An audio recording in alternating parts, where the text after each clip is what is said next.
Chapter 16. Now Sarai, Abram's wife, had borne him no children. She had a female Egyptian servant whose name was Hagar. And Sarai said to Abram, Behold now, the Lord has prevented me from bearing children. Go in to my servant. It may be that I shall obtain children by her. And Abram listened to the voice of Sarai. So after Abram had lived 10 years in the land of Canaan, Sarai, Abram's wife, took Hagar the Egyptian, her servant, and gave her to Abram, her husband, as a wife. And he went in to Hagar, and she conceived. And when she saw that she had conceived, she looked with contempt on her mistress. And Sarai said to Abram, May the wrong done to me be on you. I gave my servant to your embrace. And when she saw that she had conceived, she looked on me with contempt. May the Lord judge between you and me. But Abram said to Sarai, Behold, your servant is in your power. Do to her as you please. Then Sarai dealt harshly with her, and she fled from her. The angel of the Lord found her by a spring of water in the wilderness, the spring on the way to Shur. And he said, Hagar, servant of Sarai, where have you come from, and where are you going? She said, I am fleeing from my mistress Sarai. The angel of the Lord said to her, Return to your mistress and submit to her. The angel of the Lord also said to her, I'll surely multiply your offspring, so that they cannot be numbered for multitude. And the angel of the Lord said to her, Behold, you are pregnant, and shall bear a son. You shall call his name Ishmael, because the Lord has listened to your affliction. He shall be a wild donkey of a man, his hand against everyone, and everyone's hand against him. And he shall dwell over against all his kinsmen. So she called the name of the Lord who spoke to her. You are a God of seeing, for she said, Truly here I have seen him who looks after me. Therefore the well was called Beer Lahairoi. It lies between Kadesh and Berad. And Hagar bore Abram a son, and Abram called the name of his son, whom Hagar bore, Ishmael. Abram was 86 years old when Hagar bore Ishmael to Abram. Chapter 17. When Abram was 99 years old, the Lord appeared to Abram and said to him, I am God Almighty. Walk before me and be blameless, that I may make my covenant between me and you, and may multiply you greatly. Then Abram fell on his face, and God said to him, Behold, my covenant is with you, and you shall be the father of a multitude of nations.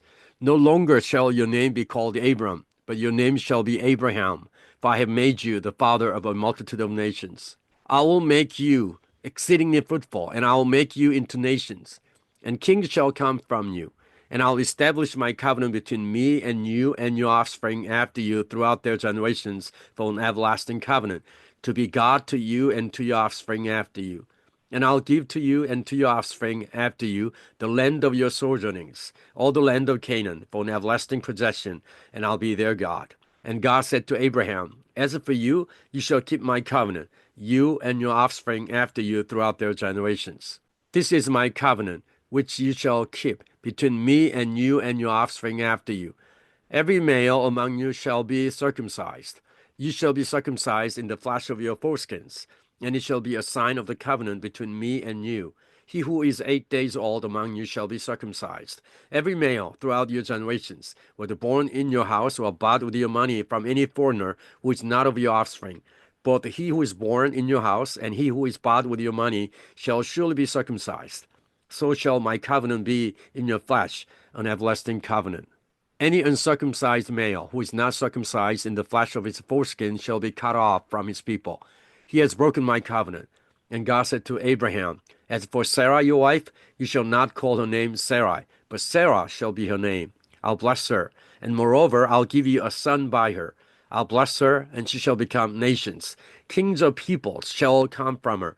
Then Abraham fell on his face and laughed and said to himself, Shall a child be born to a man who is 100 years old? Shall Sarah, who is 90 years old, bear a child? And Abraham said to God, Oh, that Ishmael might live before you. God said, No, but Sarah your wife shall bear you a son, and you shall call his name Isaac. I'll establish my covenant with him as an everlasting covenant for his offspring after him. As for Ishmael, I have heard you. Behold, I have blessed him, and will make him fruitful and multiply him greatly. He shall father 12 princes, and I'll make him into a great nation. But I'll establish my covenant with Isaac, whom Sarah shall bear to you at this time next year. When he had finished talking with him, God went up from Abraham. Then Abraham took Ishmael his son, and all those born in his house were bought with his money, every male among the men of Abraham's house. And he circumcised the flesh of their foreskins that very day, as God had said to him. Abraham was 99 years old when he was circumcised in the flesh of his foreskin. And Ishmael his son was 13 years old when he was circumcised in the flesh of his foreskin. That very day, Abraham and his son Ishmael were circumcised. And all the men of his house, those born in the house, and those bought with the money from a foreigner, were circumcised with him. Chapter 18.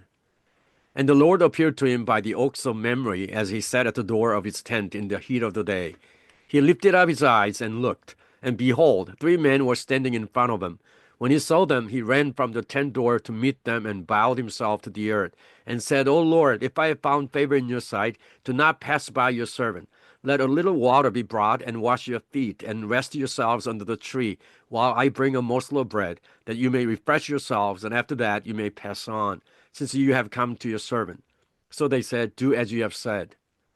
And Abraham went quickly into the tent to Sarah and said, Quick, 3 seahs of fine flour, knead it and make cakes. And Abraham ran to the herd and took a calf, tender and good, and gave it to a young man, who prepared it quickly. Then he took curds and milk and the calf that he had prepared, and set it before them. And he stood by them under the tree while they ate. They said to him, Where is Sarah your wife? And he said, She is in the tent. The Lord said, I'll surely return to you about this time next year, and Sarah your wife shall have a son. And Sarah was listening at the tent door behind him. Now Abraham and Sarah were old, advanced in years. The way of women had ceased to be with Sarah.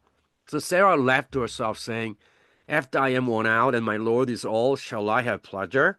The Lord said to Abraham, Why did Sarah laugh and say, Shall I indeed bear a child now that I'm old? Is anything too hard for the Lord? At the appointed time I'll return to you, about this time next year, and Sarah shall have a son. But Sarah denied it, saying, I did not laugh, for she was afraid. He said, No, but you did laugh. Then the men set out from there, and they looked down toward Sodom. And Abraham went in with them to set them on their way. The Lord said, Shall I hide from Abraham what I am about to do, seeing that Abraham shall surely become a great and mighty nation, and all the nations of the earth shall be blessed in him?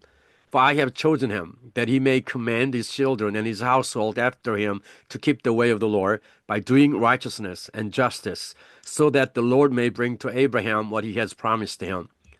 Then the Lord said, Because the outcry against Sodom and Gomorrah is great, and their sin is very grave, I will go down to see whether they have done altogether according to the outcry that has come to me. And if not, I will know. So the men turned from there and went towards Sodom. But Abraham still stood before the Lord. Then Abraham drew near and said, Will you indeed sweep away the righteous with the wicked? Suppose there are 50 righteous within the city. Will you then sweep away the place and not spare it for the 50 righteous who are in it? Far be it from you to do such a thing, to put the righteous to death with the wicked, so that the righteous fare as the wicked. Far be that from you. Shall not the judge of all the earth do what is just? And the Lord said, If I find at Sodom 50 righteous in the city, I'll spare the whole place for their sake. Abraham answered and said, Behold, I have undertaken to speak to the Lord, I who am but dust and ashes. Suppose 5 of the 50 righteous are lacking. Will you destroy the whole city for lack of 5? And he said, I will not destroy it if I find 45 there. Again he spoke to him and said, Suppose 40 are found there. He answered, For the sake of 40 I will not do it. Then he said, Oh, let not the Lord be angry, and I'll speak. Suppose 30 are found there. He answered, I'll not do it if I find 30 there. He said, Behold, I have undertaken to speak to the Lord. Suppose 20 are found there. He answered, For the sake of 20 I will not destroy it. Then he said, Oh, let not the Lord be angry, and I will speak again, but this once. Suppose 10 are found there. He answered, For the sake of 10 I will not destroy it. And the Lord went his way when he had finished speaking to Abraham, and Abraham returned to his place. Chapter 19. The 2 angels came to Sodom in the evening, and Lot was sitting in the gate of Sodom. When Lot saw them, he rose to meet them and bowed himself with his face to the earth and said, My lords, please turn aside to your servant's house and spend the night and wash your feet. Then you may rise up early and go on your way. They said, No, we will spend the night in the town square. But he pressed them strongly, so they turned to him and entered his house. And he made them a feast and baked unleavened bread, and they ate. But before they lay down, the men of the city, the men of Sodom, both the young and old, all the people to the last man surrounded the house, and they called to Lot, "Where are the men who came to you tonight? Bring them out to us, that we may know them." Lot went out to the men at the entrance, shut the door after him, and said, "I beg you, my brothers, do not act so wickedly. Behold, I have two daughters who have not known any man. Let me bring them out to you, and do to them as you please. Only do nothing to these men, for they have come under the shelter of my roof." But they said, "Stand back." And they said, "This fellow came to sojourn, and he has become the judge. Now we will deal worse with you than with them." Then they pressed hard against the man Lot, and drew near to break the door down. But the men reached out their hands and brought Lot into the house with them, and shut the door. And they struck with blindness the men who were at the entrance of the house, both small and great, so that they wore themselves out, groping for the door. Then the men said to Lot, "Have you anyone else here, sons-in-law, sons, daughters, or anyone you have in the city? Bring them out of the place. We are about to destroy this place, because the outcry against its people has become great before the Lord, and the Lord has sent us to destroy it." So Lot went out and said to his sons-in-law who were to marry his daughters, "Up, get out of this place, for the Lord is about to destroy the city." But he seemed to his sons-in-law to be jesting. As morning dawned, the angels urged Lot, saying, "Up, take your wife and your two daughters who are here, lest you be swept away in the punishment of the city." But he lingered. So the men seized him and his wife and his two daughters by the hand, the Lord being merciful to him. And they brought him out and set him outside the city. And as they brought them out, one said, "Escape for your life. Do not look back or stop anywhere in the valley. Escape to the hills, lest you be swept away." And Lot said to them, "Oh no, my lords. Behold, your servant has found favor in your sight, and you have shown me great kindness in saving my life. But I cannot escape to the hills, lest the disaster overtake me and I die. Behold, this city is near enough to flee to, and it is a little one. Let me escape there. Is it not a little one? And my life will be saved." He said to him, "Behold, I grant you this favor also, that I will not overthrow the city of which you have spoken. Escape there quickly, for I can do nothing till you arrive there." Therefore, the name of the city was called Zoar. The sun had risen on the earth when Lot came to Zoar. Then the Lord rained on Sodom and Gomorrah sulfur and fire from the Lord out of heaven.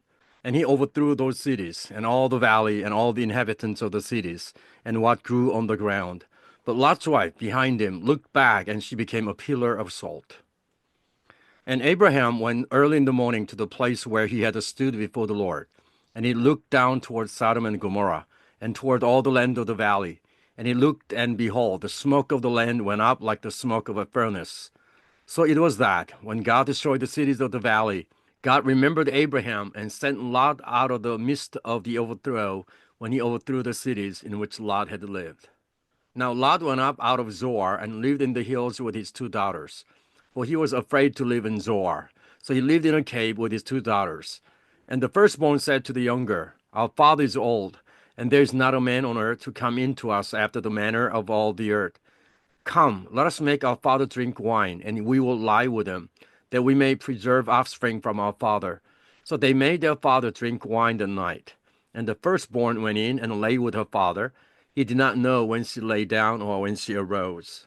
The next day the firstborn said to the younger, "Behold, I lay last night with my father. Let us make him drink wine tonight also. Then you go in and lie with him, that we may preserve offspring from our father." So they made their father drink wine that night also. And the younger arose and lay with him, and he did not know when she lay down or when she arose. Thus both the daughters of Lot became pregnant by their father. The firstborn bore a son and called his name Moab. He is the father of the Moabites to this day. The younger also bore a son and called his name Ben-Ammi. He is the father of the Ammonites to this day. Chapter 20. From there, Abraham journeyed toward the territory of the Negev and lived between Kadesh and Shur, and he sojourned in Gerar. And Abraham said of Sarah his wife, "She is my sister." And Abimelech king of Gerar sent and took Sarah. But God came to Abimelech in a dream by night and said to him, "Behold, you are a dead man because of the woman whom you have taken, for she is a man's wife." Now Abimelech had not approached her. So he said, "Lord, will you kill an innocent people? Did he not himself say to me, 'She is my sister'?" And she herself said, "He is my brother." In the integrity of my heart and the innocence of my hands I have done this. Then God said to him in the dream, Yes, I know that you have done this in the integrity of your heart, and it was I who kept you from sinning against me. Therefore, I did not let you touch her. Now then, return the man's wife, for he is a prophet, so that he will pray for you, and you shall live. But if you do not return her, know that you shall surely die, you and all who are yours. So Abimelech rose early in the morning, and called all his servants, and told them all these things. And the men were very much afraid. Then Abimelech called Abraham and said to him, What have you done to us? And how have I sinned against you that you have brought on me and my kingdom a great sin? You have done to me things that ought not to be done. And Abimelech said to Abraham, What did you see that you did this thing?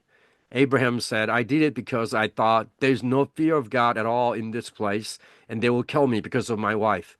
Besides, she is indeed my sister, the daughter of my father, though not the daughter of my mother, and she became my wife. And when God caused me to wander from my father's house, I said to her, This is the kindness you must do me. At every place to which we come, say of me, He is my brother. Then Abimelech took sheep and oxen, and male servants and female servants, and gave them to Abraham, and returned Sarah, his wife, to him. And Abimelech said, Behold, my land is before you. Dwell where it pleases you. To Sarah he said, Behold, I have given your brother 1,000 pieces of silver.